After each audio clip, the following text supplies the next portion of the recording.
Olá, meu nome é Wilson Martins, você está no canal da W Martins Gestão Imobiliária. O nosso tema de hoje é garantias em contrato de locação.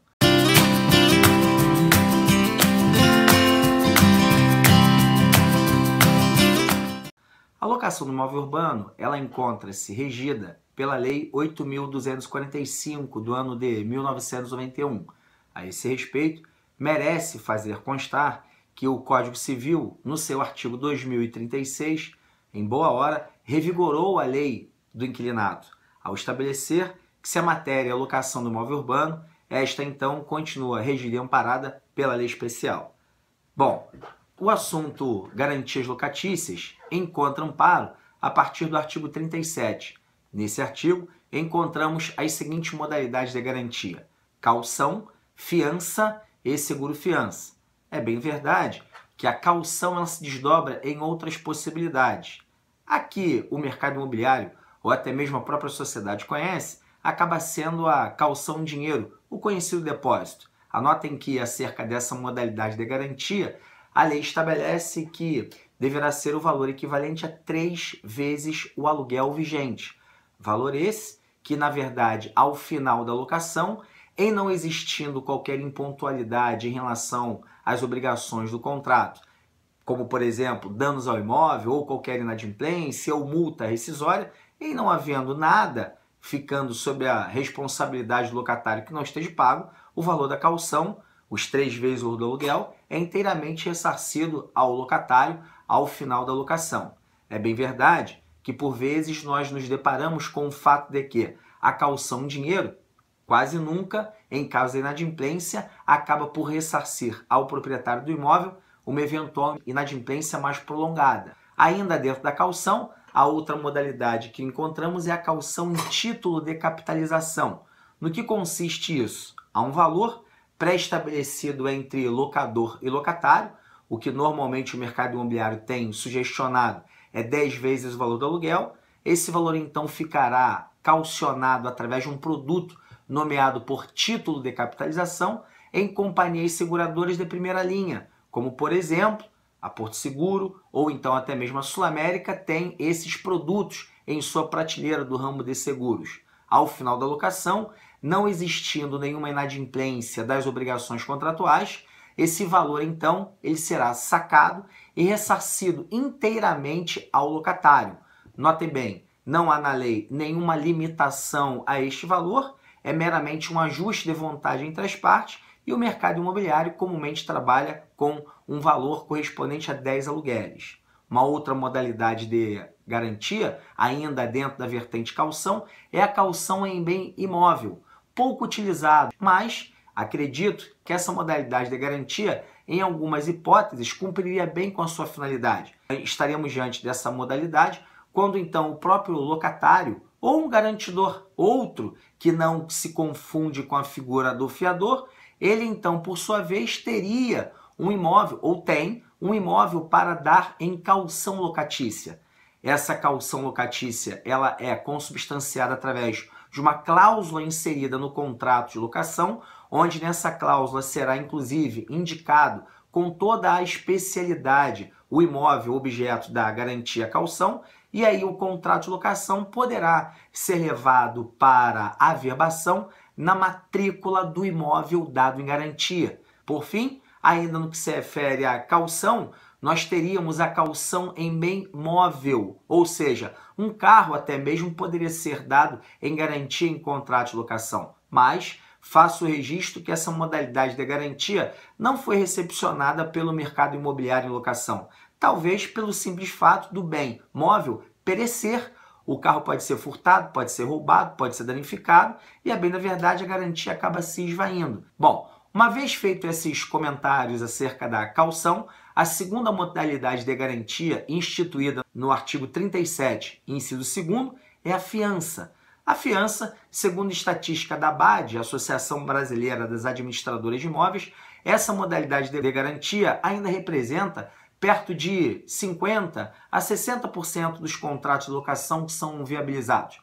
No que consiste isso? Uma pessoa física ou jurídica, ela então se solidariza com todas as obrigações contratuais. Ou seja, Se o locatário não pagar, quem paga é o fiador. Bom, os quesitos para ser fiador, que comumente o mercado imobiliário exige, é que o fiador tenha um imóvel livre, desembaraçado, quitado, no mesmo lugar da propriedade objeto da locação.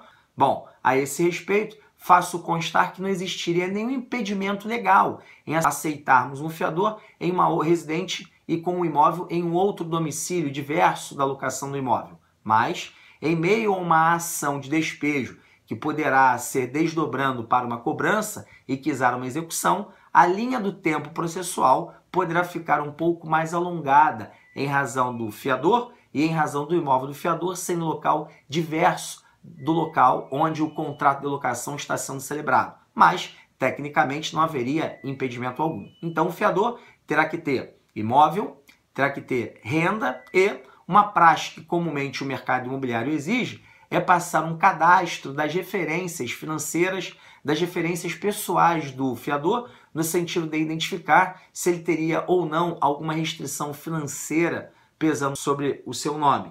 Bom, passado por essas etapas, imóvel, renda, cadastro sem qualquer tipo de restrição financeira, estaria então por aperfeiçoado, ou melhor, por aprovado, essa figura do fiador. Não podemos deixar de registrar que a figura da fiança, apesar de muito utilizada, dentro do contexto que a envolve, existem, de fato, algumas circunstâncias que, por vezes, causam alguma preocupação, como, por exemplo, o fiador poderá vir a falecer, e em um fiador vindo a falecer, a garantia fiança ela fica substancialmente prejudicada, uma vez que qualquer inadimplência que tenha ocorrido até a data do óbito, a propriedade do falecido, como tecnicamente chamamos o espólio, responderá por essa dívida, mas dívidas que eventualmente venham a surgir após o óbito do fiador, verdadeiramente estarão desprovidas de garantia. Razão pela qual a própria Lei 8245 de 1991, no seu artigo 40, estabelece as hipóteses em que o proprietário, em que o locador do imóvel poderá exigir a substituição da garantia. Uma das hipóteses é justamente a morte do fiador. Mas não só esse fato poderá ocorrer ao fiador. Poderá também ficar insolvente, ou seja, não ter condições financeiras para eventualmente vir suportar com a inadimplência do seu garantido. Poderá requerer, em alguns casos especiais, a exoneração da fiança, é uma hipótese prevista também na lei do inquilinato. Além disso, o fiador poderá vir a vender a sua propriedade, razão pela qual, em isso ocorrendo, acabará também prejudicando potencialmente essa modalidade de locação. Mas nós temos inúmeros contratos celebrados com fiança em que o fiador acaba sendo peça muito importante na solução da inadimplência em contratos de locação. Reitero apenas que existem algumas circunstâncias que pontuam o contrato de fiança que merece verdadeiramente o administrador, o advogado, o proprietário e até mesmo o locatário estar ciente de eventuais circunstâncias que podem ocorrer ao fiador. Por fim, temos então o seguro-fiança. Não tenho a menor dúvida em afirmar que no contexto de garantias que envolvem a locação do imóvel urbano, o seguro-fiança é a melhor das modalidades. No que consiste isso? Existem algumas companhias seguradoras que têm dentro do seu portfólio de produtos vinculados ao segmento de seguro uma modalidade conhecida como seguro-fiança. Como funciona isso?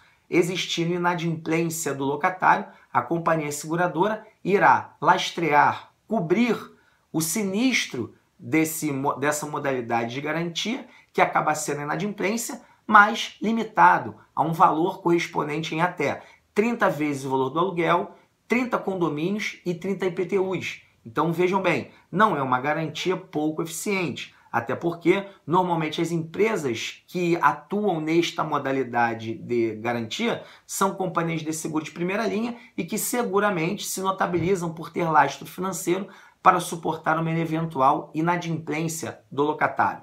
Ora, pensaremos então, por que então o seguro-fiança não é a modalidade mais admitida, mais aceita e com uma maior incidência no mercado imobiliário? Fácil a gente perceber que, na verdade, apesar de muito boa a modalidade, ela só não é mais difundida no segmento por conta do seu preço, que até esse momento ainda se mostra substancialmente elevado. Apenas para parametrizar, O custo do seguro-fiança, hoje, em uma cobertura completa, o custo de uma apólice como essa equivale a aproximadamente 1,3 o valor dos encargos, ou seja, soma aluguel, condomínio e IPTU, aplica 130% sobre esse valor e então esse seria o prêmio, ou será o prêmio do valor correspondente a esta apólice de seguro-fiança. É bem da verdade que por esse valor, que por esse cálculo matemático, a gente chega à conclusão que não é das modalidades mais barata ou mais em conta. Além disso, não basta o locatário querer ser garantido pelo seguro-fiança, ele precisa ter perfil de aprovação. Então, no momento em que, eventualmente, as companhias de seguro flexibilizarem um pouco mais o perfil de aprovação dos candidatos, homogeneizarem um pouco mais o perfil de aprovação dos candidatos e, sobretudo, baratearem esse prêmio de seguro-fiança, eu não tenho dúvida nenhuma que o mercado imobiliário irá abraçar definitivamente e conclusivamente essa modalidade de garantia. Então, hoje, nós aqui procuramos falar acerca das garantias em contrato de locação. Nomeamos quais são e falamos onde encontramos o seu fundamento legal. O fundamento está a partir do artigo 37 e as modalidades de garantia são caução, seguro-fiança e fiança.